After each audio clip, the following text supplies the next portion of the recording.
SAT'де математика тестін жақсылап тапсыру үшін нелерді білу керек? Барлық математикалық тест екі бөліктен тұрады: калькулятор қолдануға болатын және де калькулятор қолдануға болмайтын деп. Калькулятор қолдануға болмайтын SAT'дің осы математикалық тесттерінде бірінші бетте не жазылған, мен сіздерге осыны түсіндіріп беретін боламын.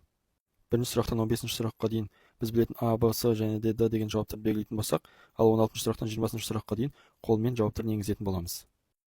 Бұл бөлімде калькулятор қолдануға мүлде рұқсат жоқ. All variables and expressions represent real numbers unless indicated otherwise. Яғни барлық өрнектер мен барлық айнымалылар нақты сандарға тең болады. Ондай болмаған жағдайда сіздерге міндетті түрде хабар беретін боламыз дейді.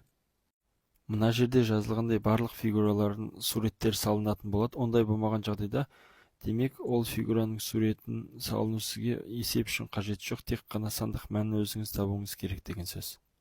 Мұнда жазылғандай барлық фигуралар жазықтықта көрсетілетін болады. Ондай болмаған жағдайда сізге міндетті түрде хабар береді. Бұл өте маңызды, өйткені функцияның анықталу облысы ерекше жағдай болмаса, міндетті түрде барлық нақты сандар жиынын көрсетеді.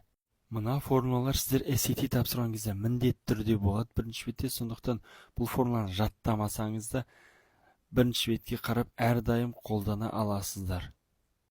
Құрметті достар, әзірге осы. Видеомызға лайк басып пікір қалдыруды ұмытпаңыздар, және де каналымызға жазылыңыздар. Алда талай қызықты видеолар шығаратын боламын.